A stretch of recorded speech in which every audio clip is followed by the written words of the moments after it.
Expertgruppen för biståndsanalys, EBA, är en statlig kommitté som oberoende analyserar och utvärderar svenskt internationellt bistånd för att det ska kunna förbättras och utvecklas.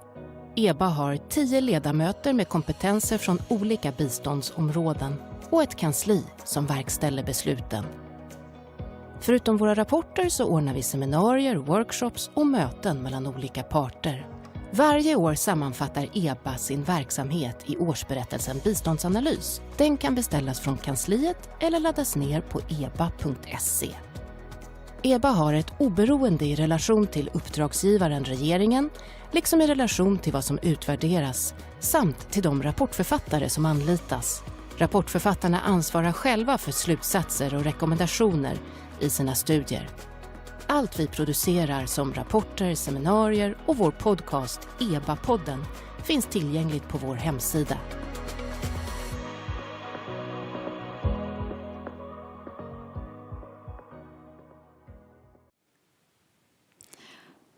Warm welcome to this EBA seminar on tackling poverty and discrimination in Bangladesh.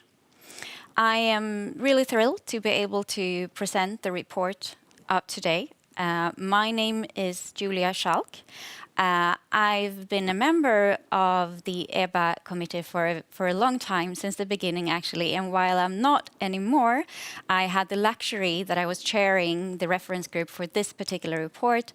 Hence, I'm really excited to be with you again with EBA seminar to present this report. As you know, the expert group for aid studies, its purpose is really to create this kind of platform where we give the space for experts to elaborate on their reflections and ideas and create a space for joint learning so that there is available knowledge and learnings for development cooperation and actors who work in this field. Today, we are going to hear from authors from this newly published report that is called Extreme Poverty and Marginalisation in Bangladesh, Drivers and Lessons for Development Cooperation. So while this report focuses very much on extreme poverty within a marginalized group in Bangladesh, it contains learnings and about a more general character that we will talk about today as well, in how we succeed in striving for eliminating extreme poverty and is there anything that we need to do differently compared to before to be able to reach specific groups that has not been included in poverty reduction programs. The authors of this report is Wasim Akram, postdoctoral researcher at Örebro University. It's also Mathilde Metro, who is a senior lecturer at the University of Bath, and Joe Devine, professor at the University of Bath. The report itself focuses on Bangladesh, as you've heard. And Bangladesh is an interesting country. So it has experienced significant socio-economic development in the last years or decades even. But despite this, the level of extreme poverty has remained very high among minority groups in the country. And this is the reality that the report focuses on and departs from. Why is this? What are dynamics that and so keep minorities in poverty? And how can we respond to this? And what can we do differently? It is a report that discusses these issues, and it's also a report that provides some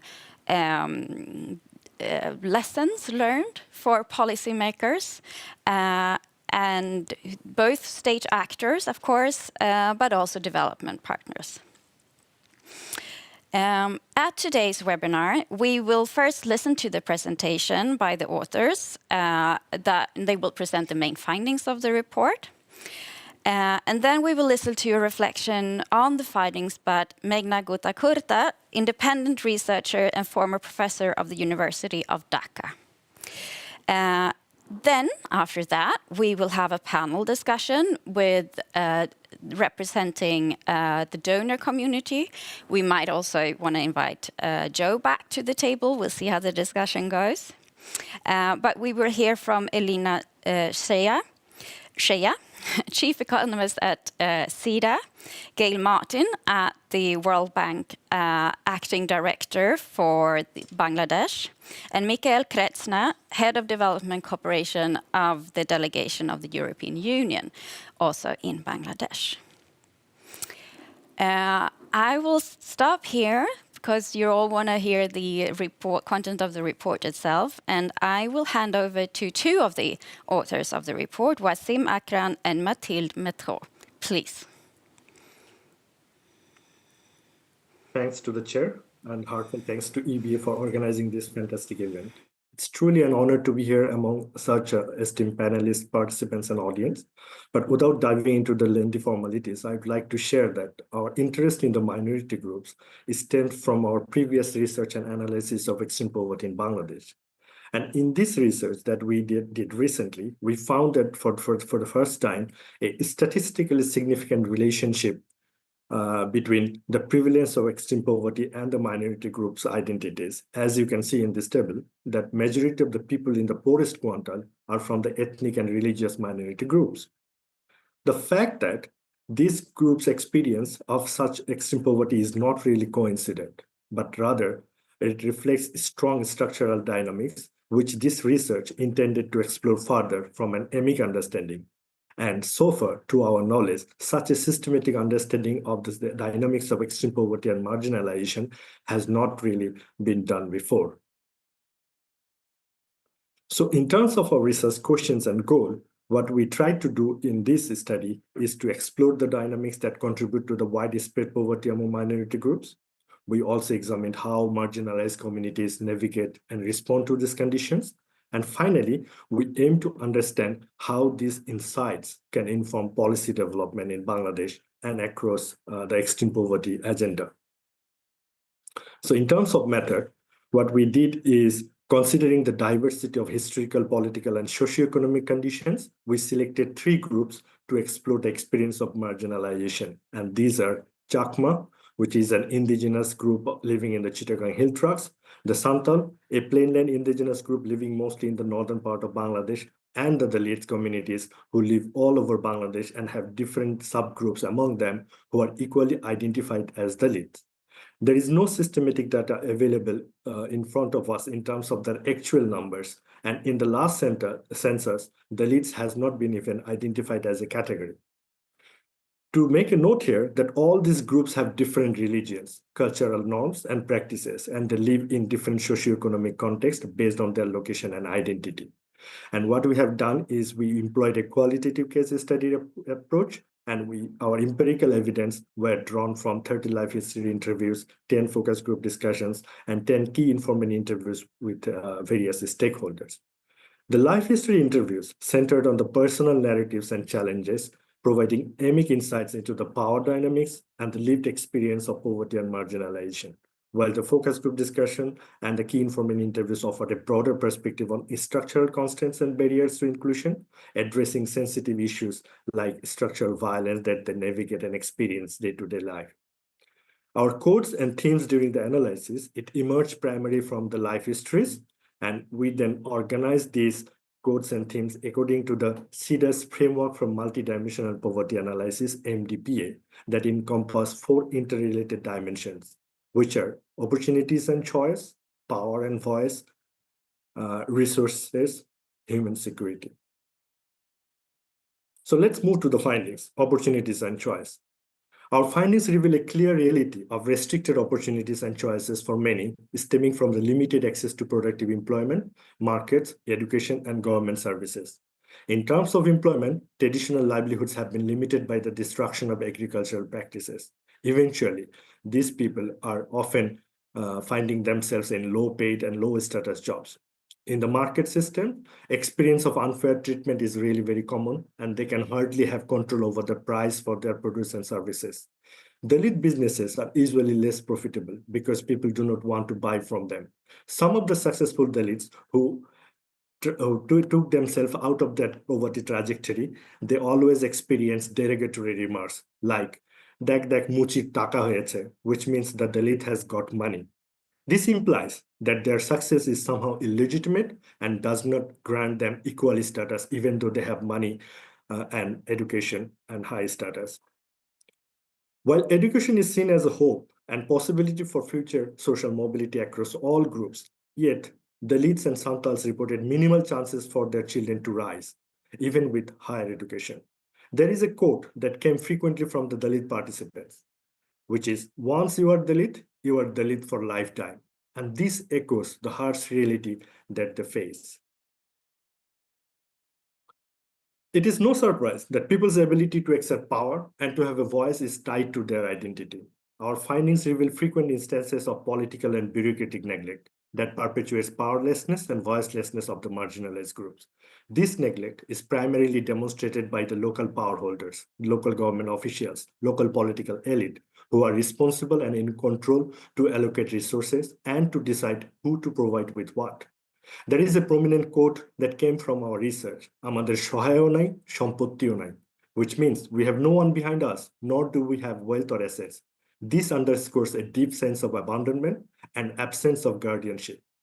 We have to remember here that in Bangladesh, where political patronage and elite support are vital for security through this kind of informal mechanisms, the lack of such patronage and guardianship raises serious security concerns, and this is usually secured in exchange of agency, loyalty, and allegiance.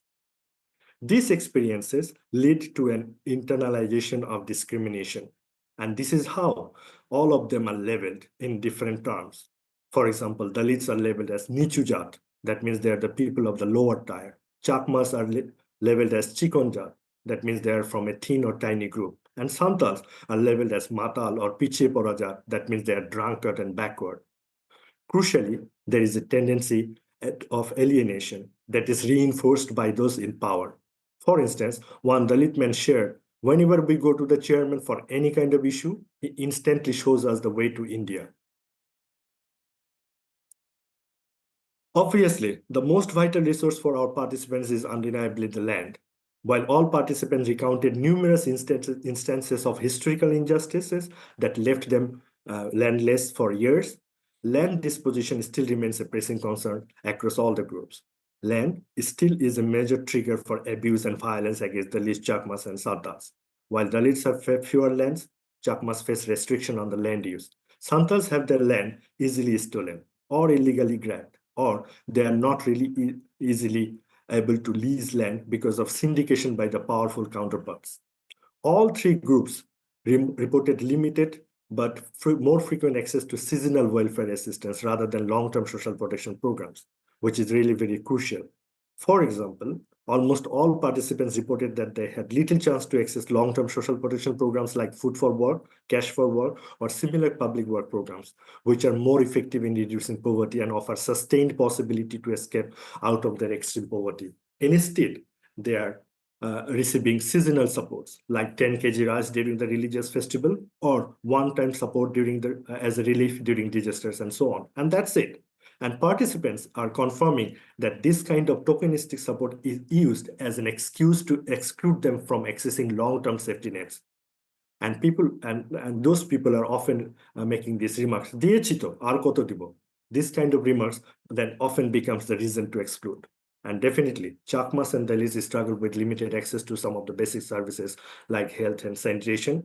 While for Chakmas, this is mainly due to remoteness, but for Dalits, perceived impurity limits their formal opportunity and access to services. With this reflection from my end, I now hand over to my colleague, Dr. Mathilde, to carry on the rest of the presentation. Thank you. Many thanks, Owasim. So up until this point, for us who've been studying extreme poverty for many years, there was not much surprise in the findings. Actually, we didn't see any major difference between the experiences of ethnic minority groups, which we just talked about and been introduced by Owasim, and the experiences of the dominant group, the Bengali Muslim extreme poor. Can I have control over the PowerPoint? Thank you. In the fourth dimension of the framework, the human security dimension, the most important distinction between the experiences noted by the dominant group and the experiences noted by the extreme minority groups that we were studying was the experience of constant fear of violence and their constant experience of being under surveillance. The Chakma, the Dalit, and the Chantal groups that we studied experienced this very differently. And we noticed specifically that the process of legitimization for this dominance or for these forms of violence be very different for each and every group. The Chakma was considered by the dominant group to be a direct political threat. They were considered to be underdeveloped or backwards. And this narrative was used to legitimize forms of external intervention. For example, the presence of the army in the area and the army surveillance. We summarize that basically the Chakma can play the game, but they don't have a say in setting the rules. For the Dalits, the narrative is quite different. The legitimization for dominance and for their oppression and discrimination have to do with narratives of impurity. The Dalits are not even part of the game. They're kept apart. They're secluded. And their exclusion is moralized. It's presented as the right thing to do. So this segregation is perceived by and large by the dominant group as needed.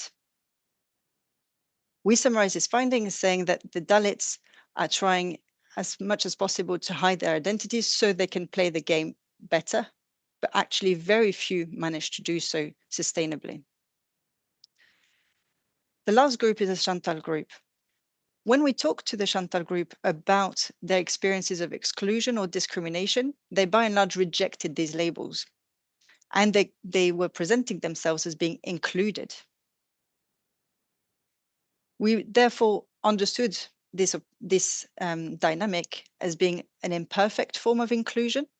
By and large, this imperfect form of inclusion and this rejection of the idea of exclusion is legitimized by the dominant group because the Chantal group is often presented as being alcoholics, and that because they drink alcohol, they have very low aspirations, and which is often presented as being the key witness of this particular group and why they're not doing any better.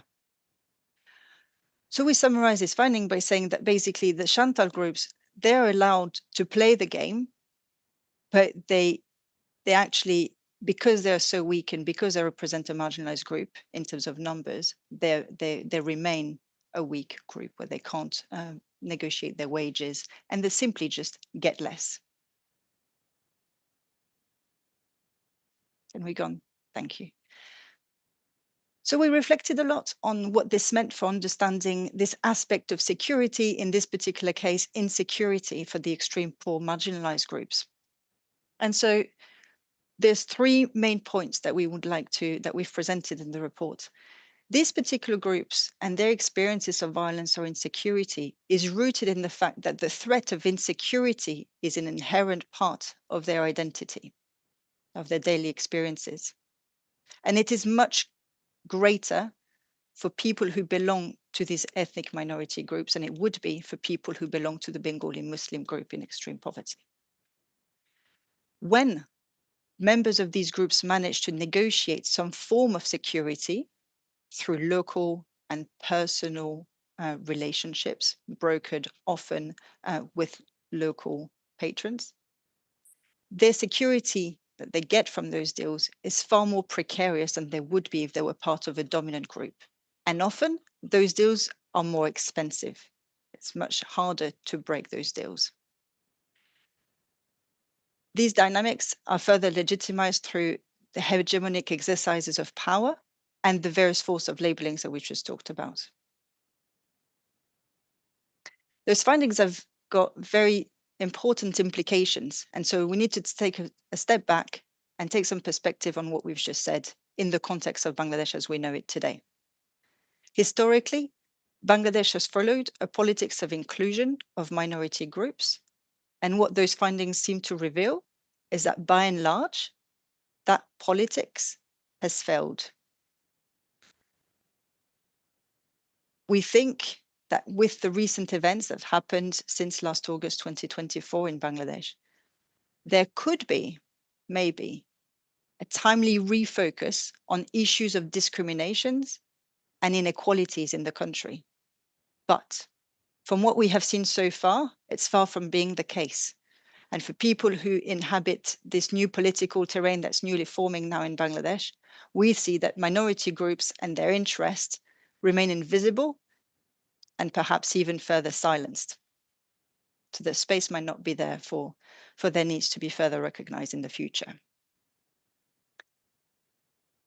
The sustained focus on extreme poverty, which we have been following in our own work so far, actually failed also in revealing the experiences of these minority groups. Up until we published that report and did this data analysis, the focus on extreme poverty so far is palatable because it plays into the dominant narrative, but actually it glosses over some of the structural forms of inequalities which we just talked about.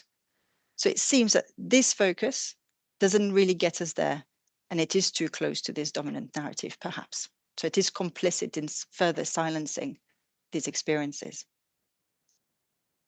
What we're calling for, and I think what the data really is revealing, is that more granular research, more localized form of research would help us better understand the specific experiences of these different groups, because they are very diverse. And that is what is needed so that we can better design tailored policy responses and calibrated support, which can then better fit the needs of these diverse communities living in the country. Thank you very much. Thank you so much, Wasim and Mathilde. That's really interesting and very helpful, I think, food for thought for policymakers and where we are at the moment. I think everyone is currently sort of, what does aid look like? What can we do to reach and reduce extreme poverty? Well, we've seen this positive trend in many sense in terms of social and economic development, but there's still work to do. I was wondering, in your research, and if you saw any different gender aspects within these groups, or how donors approach the way they work in this field. Wasim, maybe?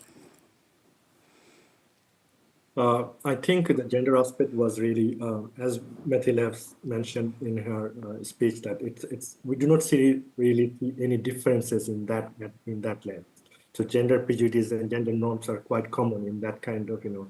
And we have mentioned in the report as well that how gender is not really that much. We don't get an exclusive gender pattern, except the fact that in extreme poor marginalized group, the women are more active in terms of in the labor force. Compared to the mainstream Bengali and other Hindu groups. That's maybe Mathilde can have some more reflection.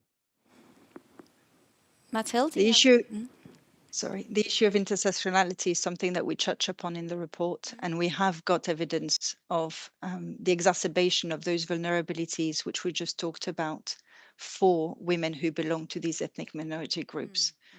For example, in terms of the labor wage they would get from working in the fields, that would be much lower than men working in the field or women belonging to the dominant group working in the same field, even though everyone recognizes that, for example, the Chantal women are working a lot harder. So there seems to be this understanding in localized terms that women can get the worst deal of all. And also we have seen some cases of like sexual harassment and this kind of issues done by the other groups, but it is not really statistically proven, like, because this is happening across the country in different cases. So you cannot really, in this research, we cannot prove that this is especially happening because of the marginalized identity, but we have seen some cases that is reported. Thank you. Thank you both. You will come back later. Thank you much for presenting the report itself, and of course for the whole process of bringing this data to life and present it here today. We will move on. Hi, Magna.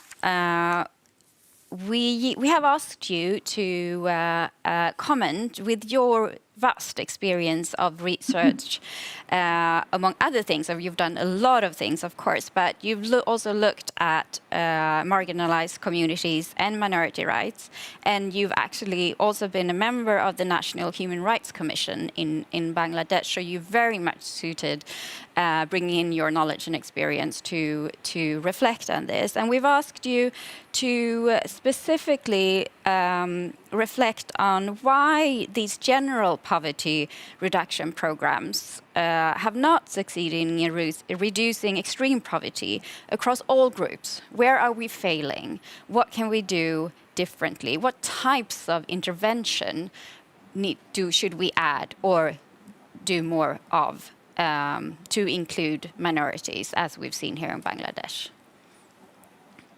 Thank you very much, Julia, for inviting me and on this occasion. It's a great pleasure to hear from some of them from the researchers. Some of them, of course, friends for a long time, and others I haven't met but heard of their work. And I congratulate all the three researchers for their wonderful presentation.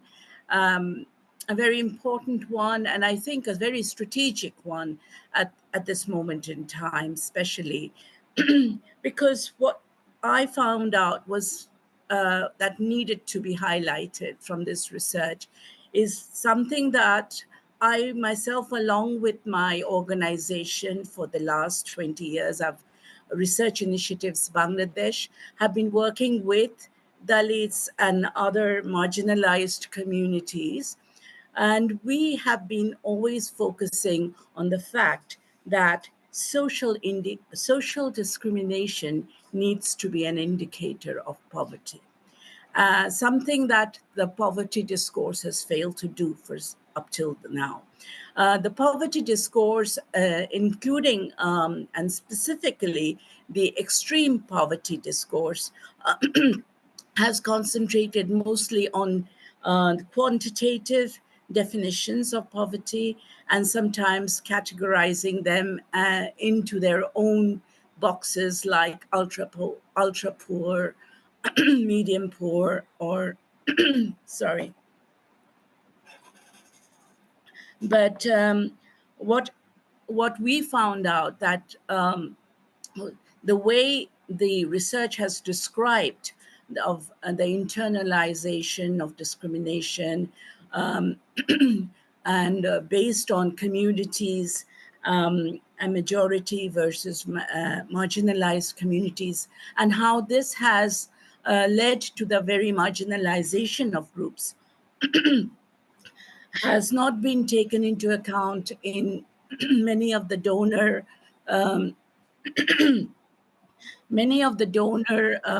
policies. I would like to therefore congratulate the discussants and the researchers for bringing this into highlight and highlighting this.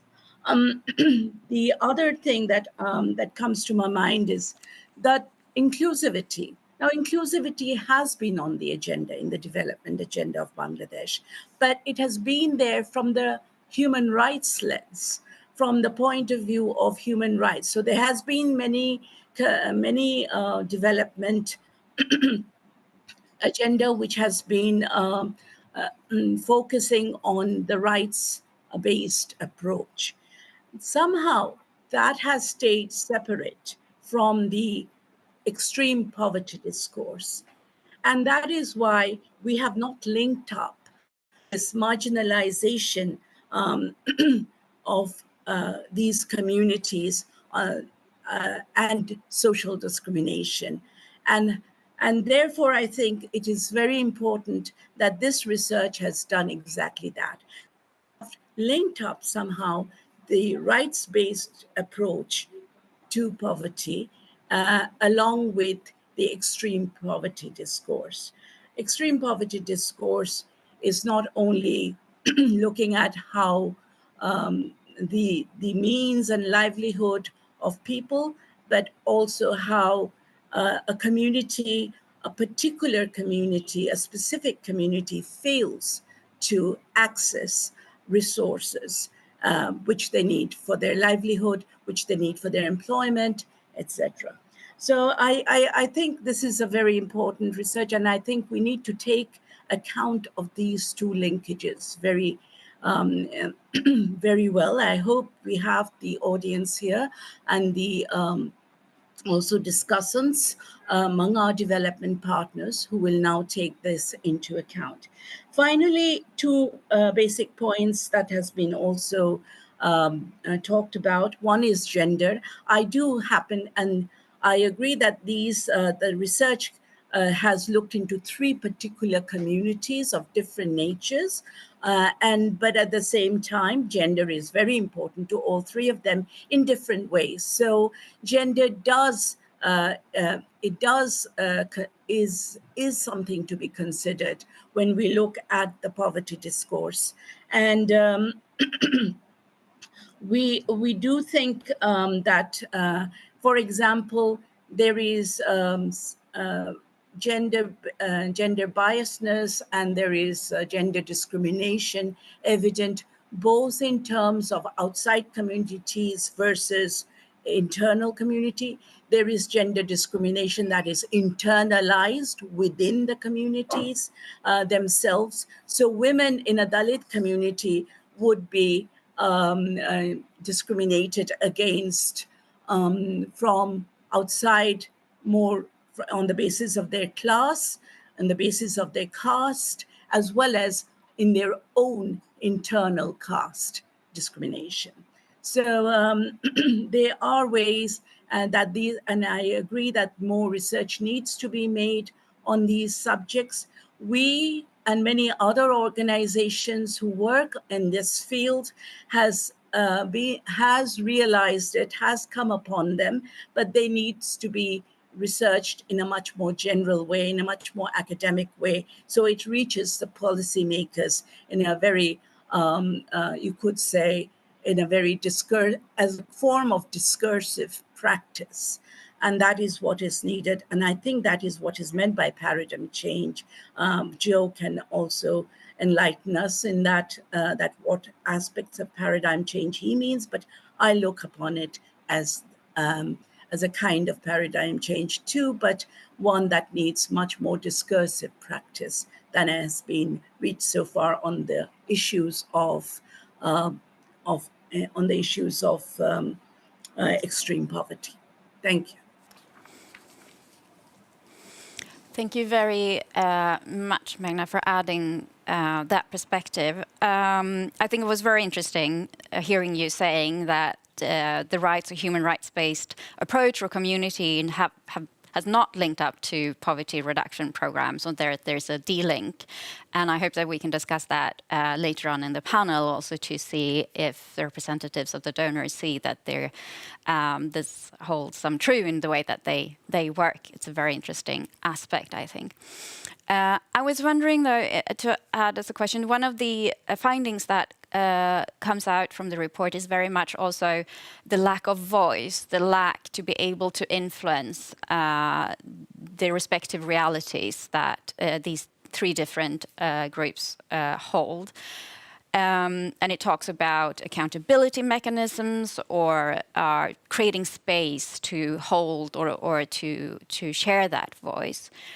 Have you, in your research, seen sort of what kind of, and the challenge me, because it's also sort of how can, as a donor community or as a government, not being part of these groups, how can what kind of interventions can be made to support voice or influence, and in that regard? Have you seen what works?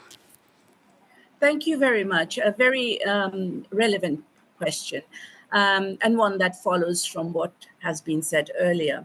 I think one of the reasons why the advocacy, the importance of advocacy has been taken not so much by the people or the communities themselves, but being mediated through civil society organizations, CSOs.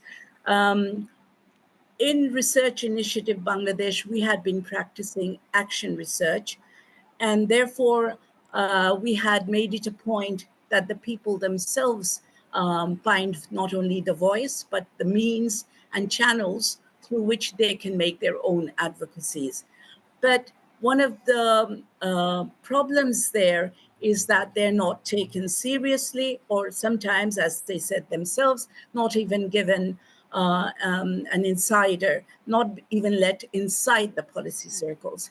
In this sense, I think the role of civil society organizations, and by those I mean grassroots civil society organizations, preferably led by the groups themselves, if not, at least those friendly to the groups, those they must be, that must be encouraged. I don't see, and I see with looking at the development policy agenda currently, I see that the role of CSO seems to be diminishing in terms of service delivery and advocacy, but more advocacy at the national level.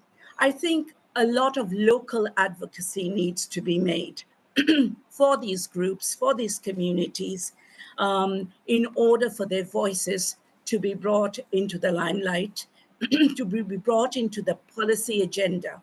Because after everything is said and done, they have formed networks, some of them, especially the Dalits, as well as the ethno-religious groups, that at the national level. But more than the national level, I think in terms of their day-to-day realizations, in the day-to-day demands and the needs of such communities are met by local government. And they need to have much more local level advocacy, which would help them to bring their agenda into the government circles.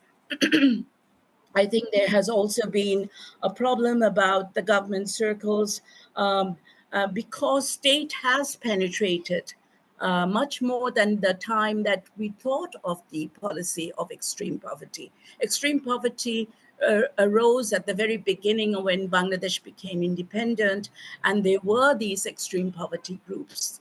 But slowly, I think we have now, and that has, and CSOs in general took very much, you could say, service delivery approach. But slowly the aid agenda or the development policy agenda has lured the service delivery approach into a much more advocacy-oriented approach at the national level or at the intermediary level. I think grassroots advocacy is something that needs to be reinvented and revisited in terms of inclusivity, or else we will not see inclusivity at the national level either. Thank you so much. And I'm hoping we can come back to that too at the end when we'll hear more for you. Now we're going to move on to the panel. Thank you much, Meghna. We'll see you later again. Before we do that, I just want to let you know that we will end up, or in the end, we will have a Q&A session. And if you have questions, either to the authors or the panelists, you're welcome to put them down in a chat, and I'll do my best to moderate these questions in the end. Moving on to the panel, we have, as planned, with us Elina Shea, is Chief Economist at SIDA. Welcome again. You've been with us in different launches. It's really nice to see you again.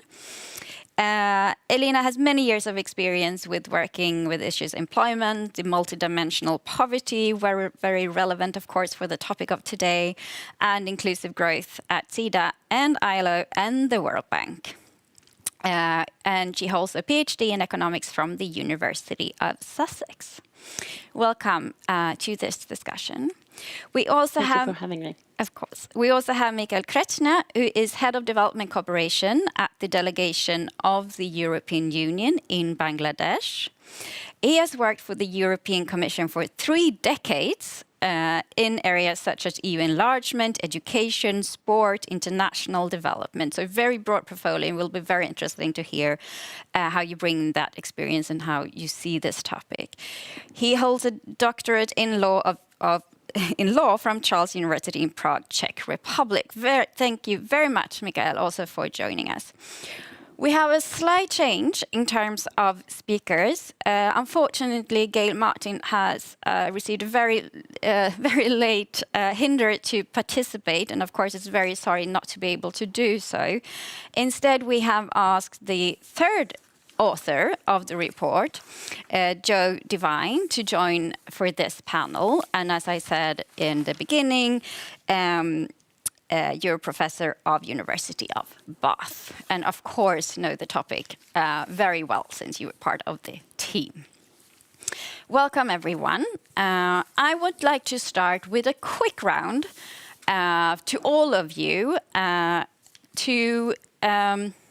This report is very much on, of course, we've seen extreme poverty and the focus, the necessity to continue focus on extreme poverty and within specific groups. I'm just curious, given the context where we all work today, all of us working in development cooperation, many countries are seeing aid and maybe want to use it for a lot of different purposes, not only poverty, which might have been historically the main purpose. So I want to just, before we dig into this specific topic, is it even relevant anymore? How much is extreme poverty still, should I call it a trendy issue among development cooperation? Is that still the focus, or do we work in a completely different context these days? And I'm wondering, Elena, if you would like to start from a then SIDA perspective, but of course from your broader perspective, the way you see the world. Sure, happy to. I mean, I just came back from the World Bank and IMF spring meetings. That is really the talk of the town, the changing landscape of development cooperation and the partners and all the changes that we're seeing. Trendy or not, I would argue that poverty reduction is the core line of business, and we need to refocus the efforts that we're doing. We see that the levels of aid have been cut. We need to maximize the use of the current resources that we have. We need to think differently to actually deliver on the main objective of the development cooperation. Sweden has had as an overall objective of development cooperation creating preconditions for people living in poverty to improve their living conditions. That focus on poverty has been there for decades, and very recently, I think it's a week ago, the government took a new decision on the new ordinance with instructions for SIDA on what we are to do in this day and age, and they reconfirmed the objective and the goal of the Swedish development cooperation. So that is still the overall objective of our work. Very happy to see that being confirmed in these turbulent times. And that will be something that we will strive for even in the days and years to come. Thank you, Elena, starting with that clarity. And Mikael, what would you say, how would the European Union and Commission that you're representing, is extreme poverty still the main topic for development cooperation or goal? I would say that it's certainly one of the main topics still. Just as Elina Skea said, in our treatise, it's defined as the first goal of our development cooperation. So obviously it remains an important topic in a country like Bangladesh. On the other hand, the instruments that we use here are changing quite rapidly. So, for example, until a few years ago, almost all EU assistance in Bangladesh consisted of grants, whereas now we try to construct more complicated packages that include loans from the European Investment Bank or development banks of the member states, plus guarantees from the European Union, plus grants from the European Union, plus TA. So that leads almost automatically to a different type of how we address poverty. For example, and just cut me off if my answer gets too long, but for example, the largest single project that is now still underway in the fight against poverty is a large budget support operation to help Bangladesh to build a social protection system. Now, that is budget support, in other words, grants that are given, that are poured into the national budget of Bangladesh in return for the fulfillment of certain criteria. And that is the kind of thing that we will see much less in the future, because we now rather prefer to make the money available, for example, for a guarantee of a loan to improve the railway, making it easier for people to move, which is important in many ways also in the fight against poverty, but in a completely different way, as you will understand. I see. That's also very interesting. Thank you for sharing that. I want to move on to Joe, though, before we come back to that. What's, from your perspective, not representing the donor community here, of course, by academia and research, what do you see? I would love to represent the donor community. I think there is a backtracking on extreme poverty. There's no doubt about it. If you had been working earlier in the 1990s and 2000 and didn't mention extreme poverty, then there wasn't space. And I think now, you know, for various reasons, there is a slight backtracking of it. Is that the problem? If you're looking at Bangladesh right now, you know, you've got climate challenges, you've got Rohingyas, you've got middle income status, which is not too far away. And of course, we've got the post-August 2024 situation that needs to be. So there's enough work to be done and big challenges. So it's not as if people are going to be sitting idly. The one thing I would say is the following. I'm one of the skeptics on the poverty data. I don't have much faith in it at all. So although Bangladesh, and anyone who's been in Bangladesh for many years will know that it has made massive strides and massive improvements. That's not in question. I just don't buy this narrative that we're close to zero extreme poverty in Bangladesh. And here's the illustration. In the data that we did for our poverty work, we looked at two things. We looked at female-headed households and we looked at families with people living with disabilities. In both cases, if you take the national level data, there is no difference between female-headed, non-female-headed, with disability, without disability. As soon as you looked at that data at the Upazila level, the differences were stark. Then female-headed households, and of course minority groups and etc., and families with disabilities, they become much poorer and extreme poorer than other households. So I think we've become a bit complacent with the data. And that's why I think that last slide saying actually we need to get much more granular.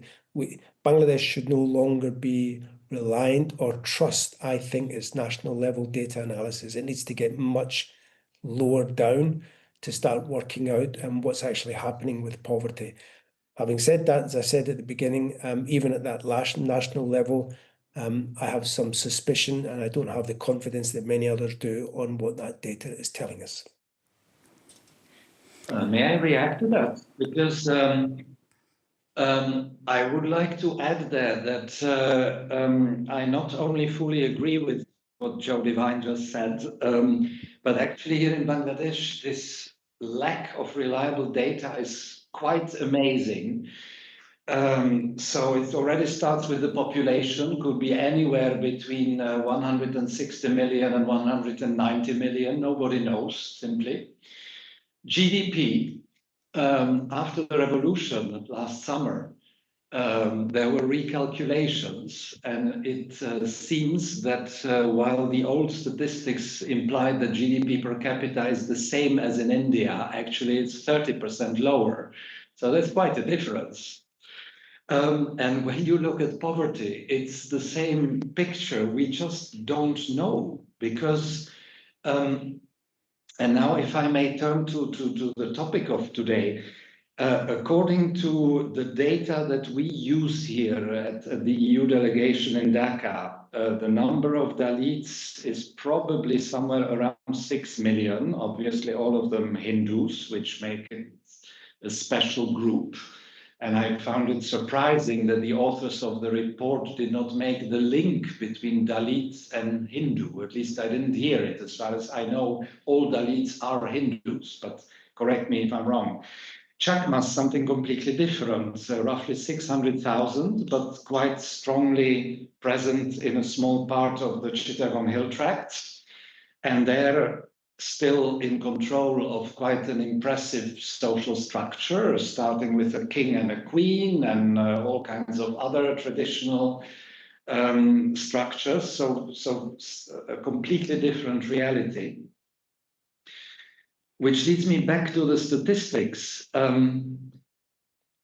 We have clearly a rise of extreme poverty. The latest report from the World Bank, maybe that's why Gail Martin is so busy, but just a few days ago suggests that the number of extremely poor people will rise 3 million this year, and the number of poor people, whatever that means, around 10 million.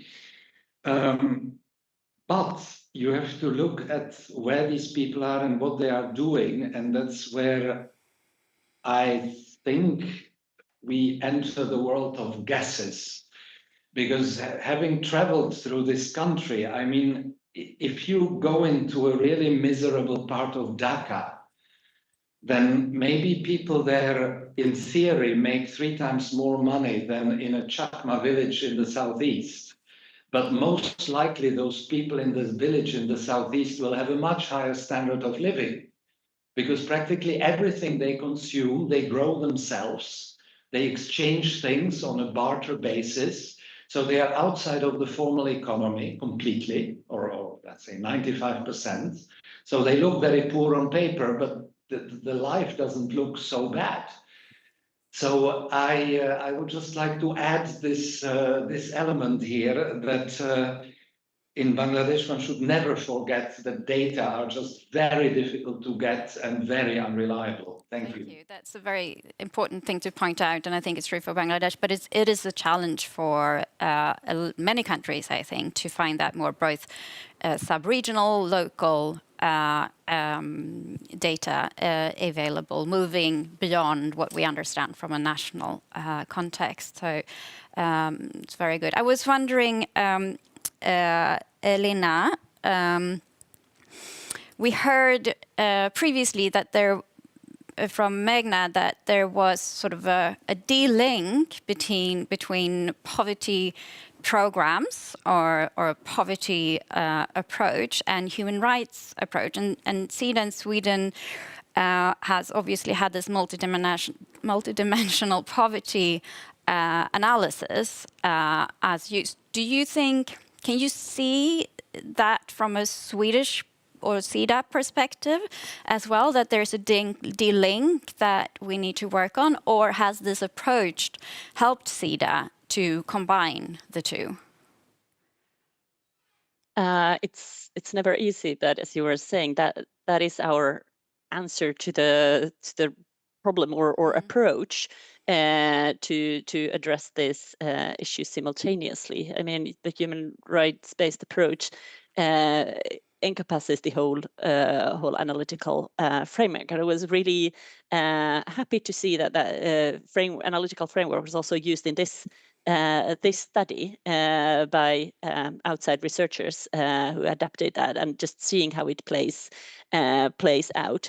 We have had quite a few discussions with colleagues internally, as SIDA has a goals to create better preconditions for living conditions for people who are living in poverty and under oppression. How we are dealing with these so-called dual goals and making sure that what we're doing does comply with the human rights based approach. I'm not quite sure if I'm addressing the question as it was formulated by Magna very much more eloquently, but that has been our approach or intention going forward. And in Bangladesh, if I understand correctly, SIDA is now developing a new strategy, or the Swedish government will actually approve a new strategy. Are there any, it's probably in a process that I don't know how much you want to reveal at the moment, but are there any lessons learned or changes that you see in particular then regards to how development aid can support minority groups and with this link to reducing extreme poverty?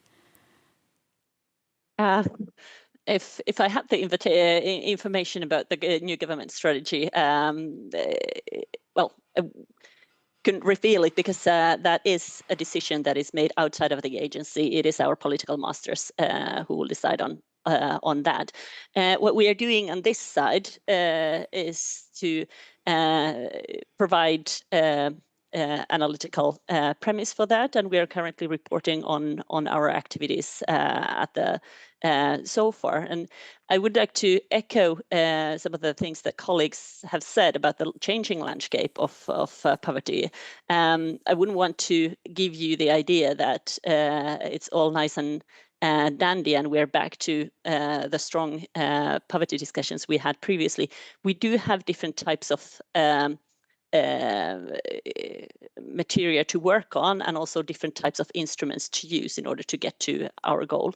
Now that we're coming to an end of the current strategy cycle, we made a new multidimensional poverty analysis of our own. It's been published on our website. I would encourage you to go and take a look. It does discuss the issue of ethnic and religious minorities as well. We also did some focus group interviews, traveled around in different types of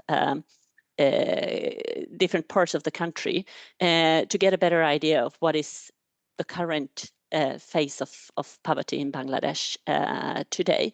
Obviously, we couldn't go into as much detail as the report we are reading today. So I'm very grateful to be able to read that detailed description of how poverty is being experienced. But it is this type of breaking points of changing strategies or thinking new that we also have the opportunity to go back and recalibrate our efforts. What we're doing now is to based on the analysis that we did last year and published also, we're now formulating a combined analysis of based on the country needs and the country priorities, our comparative advantage, the changing landscape of donors, what will be our contribution to that, to the development of Bangladesh.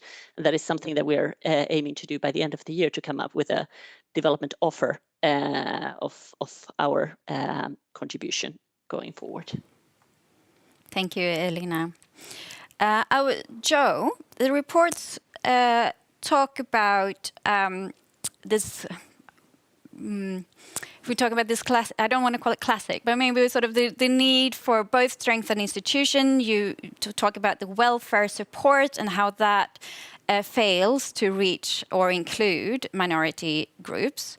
And one sort of solution to that is to strengthen accountability systems for minority groups to hold institutions or decision makers accountable. Do you want to elaborate a little bit more on that community mechanism, as I interpret it, for accountability, and what do you see, and how can donors support accountability mechanisms like that? Yeah, I think we're probably guilty of using certain language that perhaps tested a bit more strongly, you realise, and I'm not quite sure what's behind this. So my response to you would be the following. I think post-August 2024, we have seen in Bangladesh how difficult it would be for anyone, or it would have been for anyone, to have a serious discussion around rights and accountability. And that's, that's not just poor people, that's people who are not poor. These might even be certain rights-based organisations that for years had to remain in silence. And indeed, the donor community, I think, were quiet because that's politically the environment that people have been operating in. We're in a new environment with a lot of uncertainty, this anti-discrimination movement and where it's going. So the chances of minority groups holding people to account, I think, are very, very, very, very low. And here's perhaps two very quick reasons why. First is that from what we understand, the minority groups were not a big part of the anti-discrimination movement. They were frightened. They were often seen, whether right or wrong, they were seen as associated with the previous regime anyway. But because they weren't a big part of the anti-discrimination movement, it's unlikely they're going to be big beneficiaries from it either.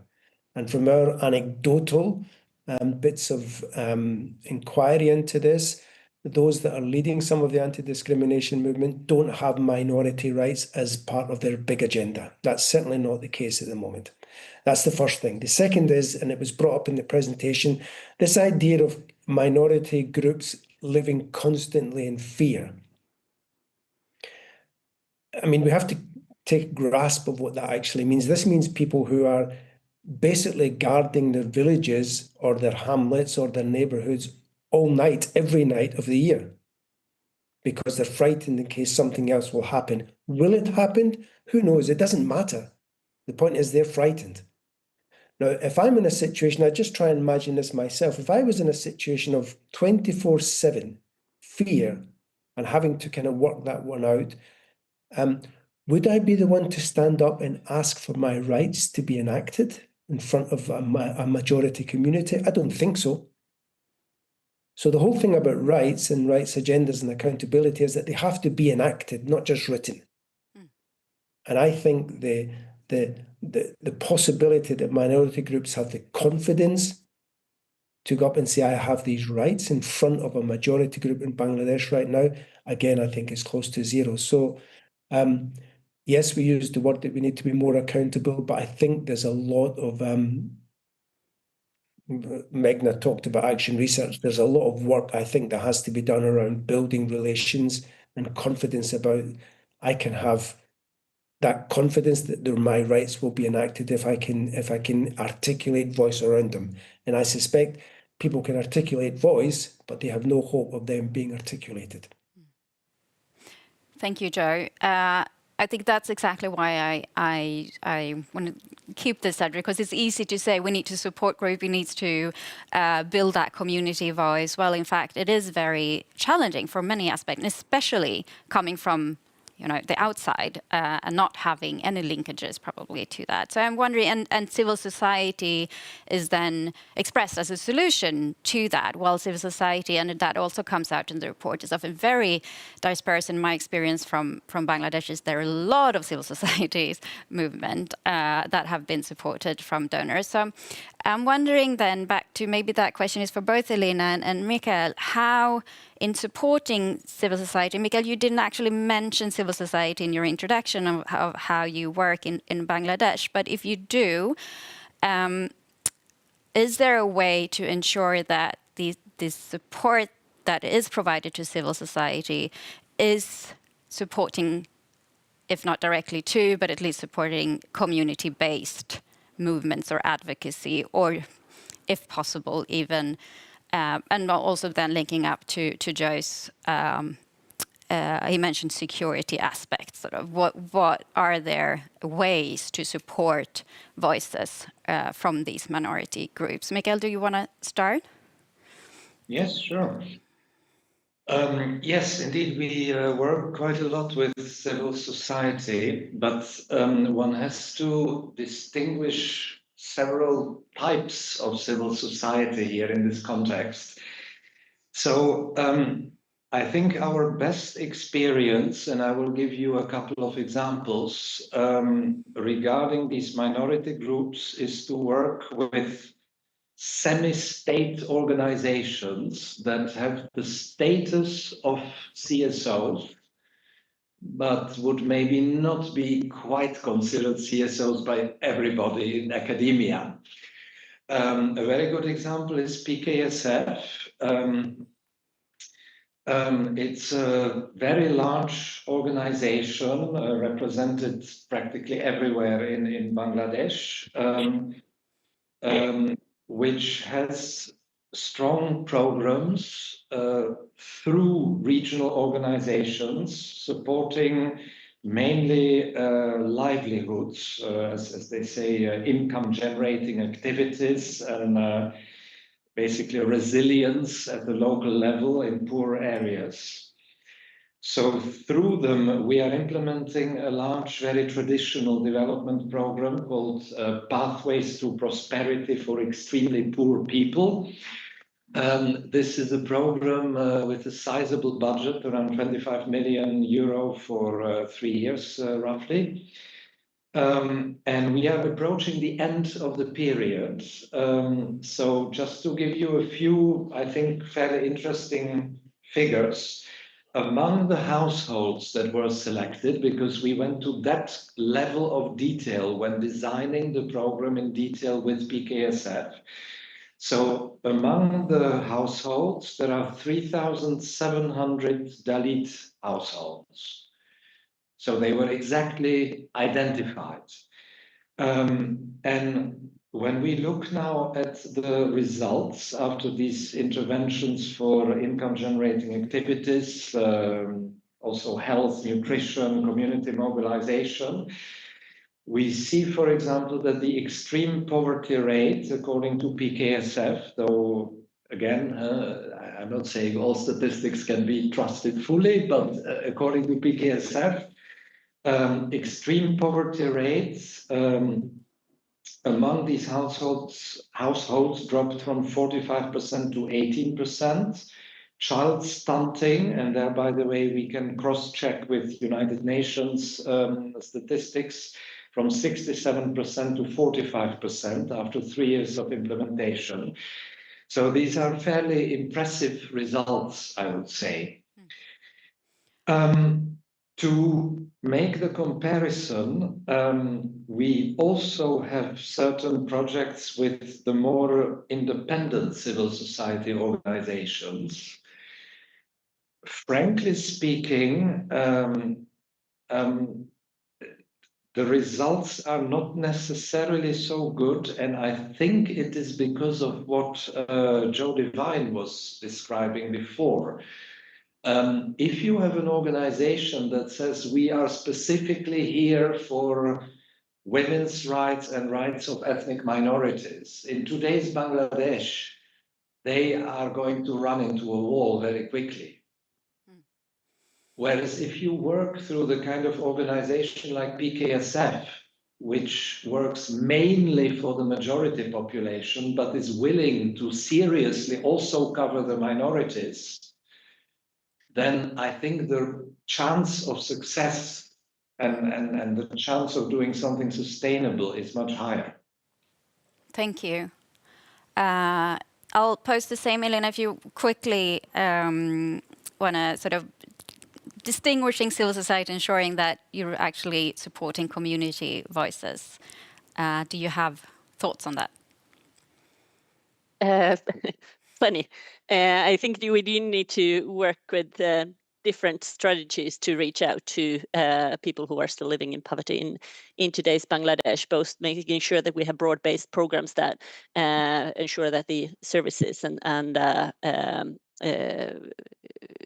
services are delivered and that they reach everyone. But in order to do that, we have several programs supporting the service delivery for the minority groups through WASH programs to urban poor through water aid and also economic development through UNDP. But we were just referring to the civil society support, and there Sweden has been kind of a long-term partner to strengthen the local civil society and also looking at the grassroots level actors. And just to raise a couple of examples from our democracy, human rights, and rule of law and gender portfolio, we're looking with working with local actors just like Manusher Journal Foundation that is working with the minority groups that were included in the study and others to strengthen the women's leadership, economic empowerment, climate change, resilience, and making sure that the local communities are understanding their rights and capacity to claim these entitlements. I agree with Joe that these can't be taken for granted, and we do need to have some action to ensure that that actually happens. Another example would be Bangladesh Mahila Parishad, who's a national women's rights organization working broad-based, but also have targeted interventions that focus on specific human rights violations of indigenous women and lead their advocacy work to holding the local governments responsible for that. Other examples, working with Dalits, I could go on, but just to mention that civil society is an increasingly important actor that reaches the groups and communities that might not be easier to reach at the national level, and we need to work both on the broad-based national development agenda as well as enforcing action to make sure that the minority groups are included with their full rights. Thank you so much, and thanks to the whole panel. Also, a side note, thanks for mentioning WaterAid. I forgot to mention in the beginning. That's where I work when I'm not presenting here, so full disclosure of that as well. We are gonna, so thank you to all three panelists, especially Joe, who jumped in the very last second, but of course Mikael and Elina also for preparing and devoting your time to this discussion. Really appreciate it from our side. We are moving on to Magna, and I'll just have actually two questions. One, is there anything that was said during this discussion within the panelists that you want to reflect on? We're running a little bit out of time, and I want to make sure that we have time for questions as well. So, but if you just quickly want to reflect on that.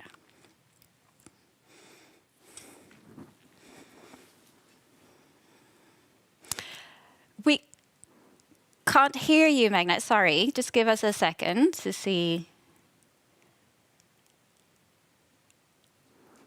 Is it on our end or there? It was my bad. Thank you. We hear you now, loud and clear. So thank you very much for the discussion. It was a long-awaited discussion for me because I haven't recently heard anything that interested me so much.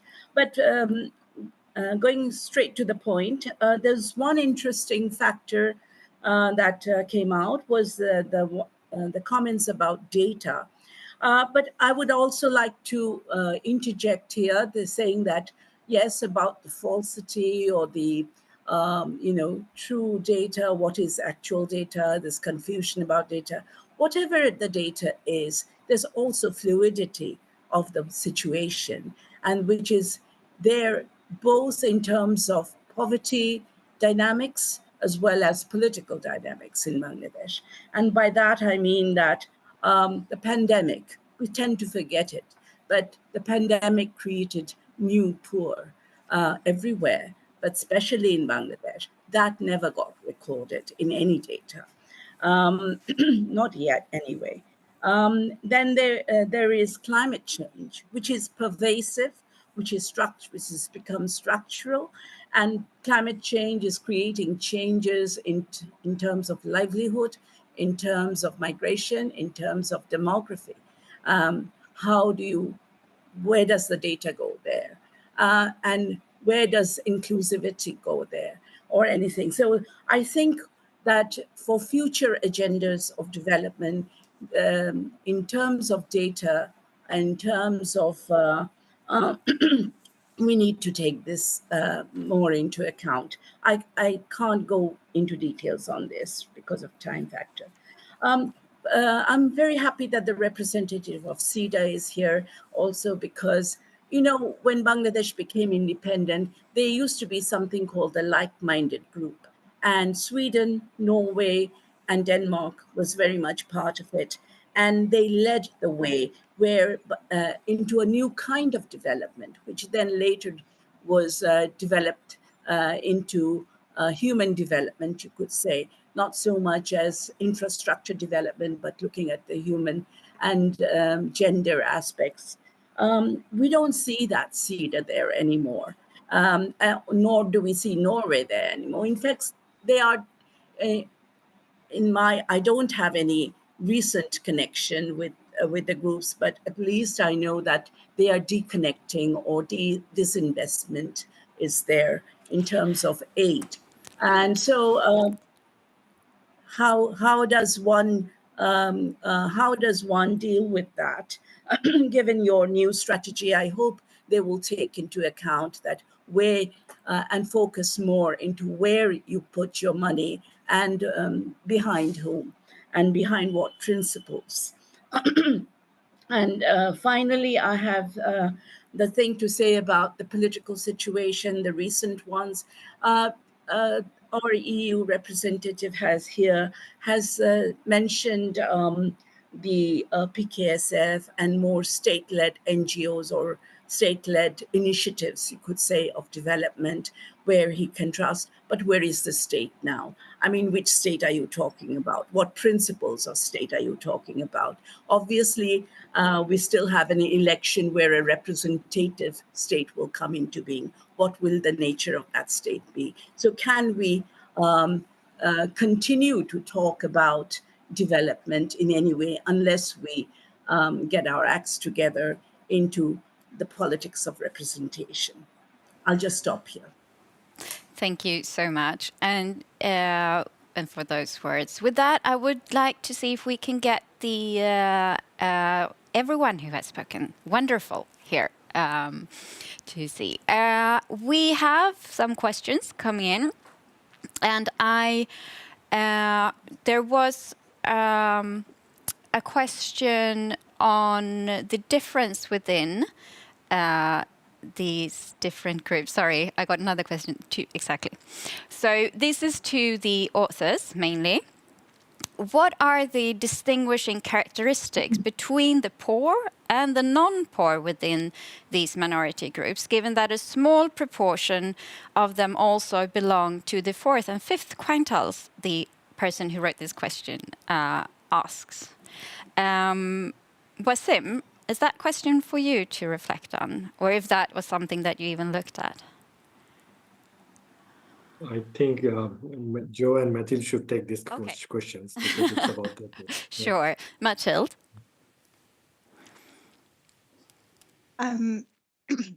Sorry, the population groups in the quantiles that you mentioned would look rather different according to which one of the communities we'll be talking about. Mm-hmm. As we know, because of the process of legitimization of the violence, but also for the discrimination, are very specific. I think that's also one of the key findings of the report, is how specific these dynamics actually are and how locally arranged they can be.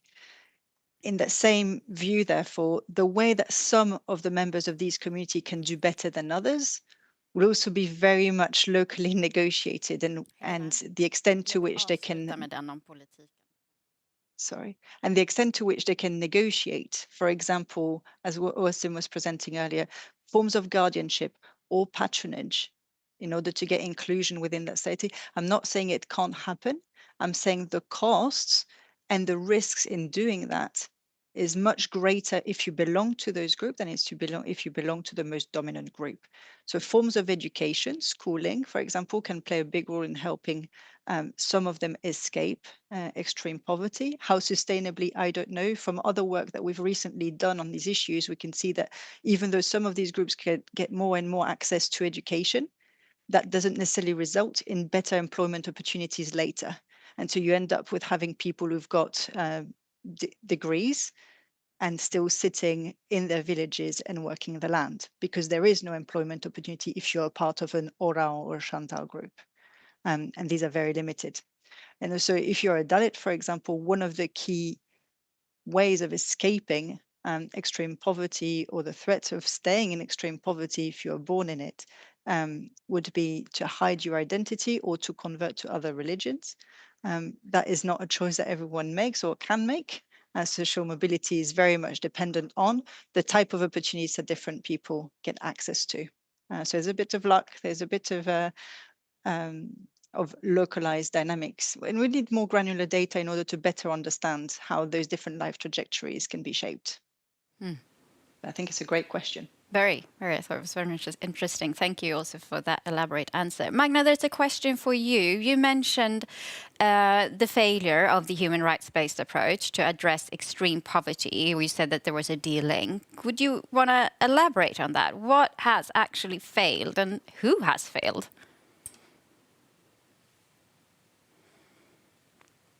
Thank you. I don't think I said failure of the approach.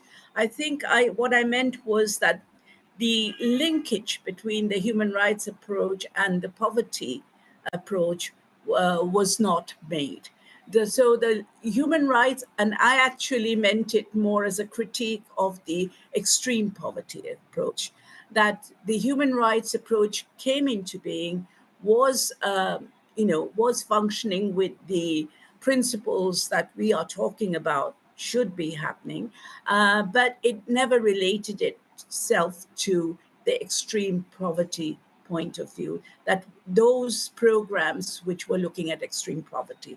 So those programs which failed to look at extreme poverty and did not take into account what these researchers had brought up, which is social discrimination as an indicator of poverty. That's just what I meant. Not that the human rights approach was a failure. It's just that the two needed to come together at some point. Thank you. It might be that it was tweaked a bit to get a response, I think. But thank you for elaborating on that. There's one question on Agenda 2030. Do you remember that we still have an Agenda 2030? But beyond that, and a possible framework, I assume the author means by writing this question, do you think that discrimination should be targeted more explicitly in all these goals? And I'm wondering, maybe Elina, would you like to? Yes, exactly. We had the same feeling. Please go ahead, Elina. Why not? It's a huge question. Not that I have an answer to it, but I do think that we need to recognize that the post 2030 agenda, it will be formulated in a different type of a landscape that we were when we were formulating the SDGs and when we were formulating the Millennium Development Goals. The first ones were to halve extreme poverty. That was done at the global scale, not in each country. The aim now is to eradicate poverty. We don't think we're going to be there by 2030. Going forward, the landscape of extreme poverty seems to be extremely concentrated on the African continent going forward, whereas the extreme levels of poverty in other countries is mostly a matter of targeting the groups that have been left behind. The topic of today's seminar, how do we, in middle income country context, I mean, Bangladesh has been reaching that level for 10 years ago. It's a different type of context that we're talking about. And there it's about fighting inequality hand in hand with fighting poverty and also finding and targeting the groups that have been left behind. I do think that, or I see that that is going to be part of the discussion that we will be having very soon. I wouldn't want to dare to project what kind of indicators or targets we're going to have. But I mean, just the mere landscape of where we are today, I don't see that as a possibility that we're not talking about the excluded groups and how to address that issue. Could I add something to that? Please do. In our view, a key part of what Elina just said is access to social protection systems. And then the next question is, are these social protection systems based on IT systems? Because obviously Bangladesh is a country, how should I say, in whose culture corruption plays a very, very dominant role. It's very seldom, in fact, that in Bangladesh something happens without bribes being channeled somewhere, somehow. So you see it also in the social protection system. In the social protection system, with our aid, in fact, we have given around 300 million euro to building up a rudimentary social protection system over the last 10 years. You see that a lot of these systems are still pretty much paper-based. So what that means is that if you are a very poor person and you are entitled to a small benefit, you have to come to an office. And if you know you can get the equivalent of 20 euros, then if you give 2 euros of those 20 euros to the guy on the other side of the table, you probably get the benefit. If you give him nothing, he will go through a long list and say, sorry, you're not here, there's nothing I can do for you. So what is the solution to this? The solution is to cut out the middlemen. The middlemen are everywhere, always here in Bangladesh. And cutting them out can be done mainly by introducing IT systems. So we are investing in that. We have a big e-governance program here together with the e-governance Academy of Estonia and the British Council. And we are trying to put all these social protection systems under a single management information system, where if people can themselves register, then it opens the doors, because then it becomes much more difficult to claim that they are not there and that they don't exist and whatever. So, so this is what we are working on, and we see actually, especially in the Chittagong Hill tracts, which, as I said before, have a different dynamic. You have those indigenous peoples there who have their own hierarchy, who help each other. So who are in a much better position than the Dalits, I dare claim. And there we see that indeed, once these systems get automated, there are lots of people who actually get advice within their communities how to enter the system. And then often it leads to these benefits actually being paid in spite of the fact that they are from these minorities. Thank you. Thank you. Wasim, I see that you want to respond, and you can do that. I'll ask you, though, to keep it quite short, and then I just have one to round up. Thank you. Just one thing, I mean, it's not really a disagreement with the head of the delegation, but one thing I want to mention, like now that I'm also studying the development practice in Bangladesh, and also I was working in the delegation for 3.5 years. What I want to mention here, that the development practice itself somehow subscribed to that kind of oppressive practices in the community level. The reason I'm saying, like, for instance, if you are introducing one program and you are arranging or launching a program, the very person who is the chair in that program is the chairman, where the chairman is himself is the land grabber, where the chairman himself is the the perpetrator of violence and everything. But without him, we do not really conduct any program or any of our programs. So when development itself is subscribing to that kind of power structure, it's really very difficult to break that cycle of operation. So that's just one example. The other example, that PPP program that the head of the development corporation, head of the corporation have mentioned, is, for instance, the Dalit people who have been graduated, which is really good. But would it be ensured that all these 4,000, 5,000 Dalit people will be able to say, okay, once you are Dalit, you are Dalit for lifetime? Will they be able to say, no, this is not the case?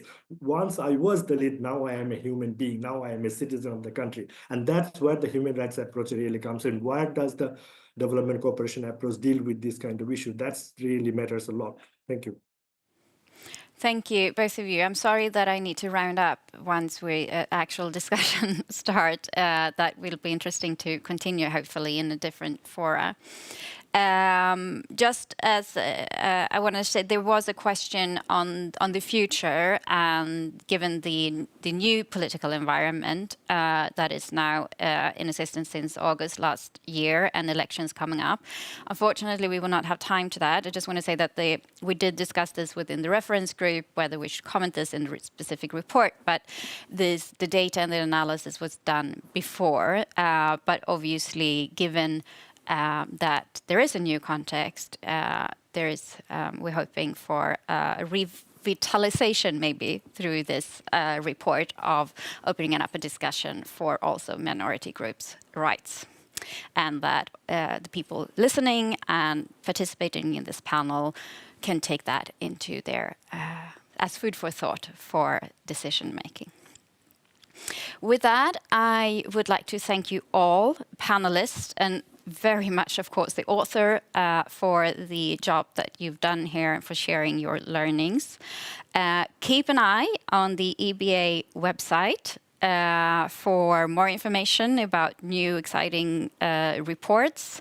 They're there for all of us working in development cooperation.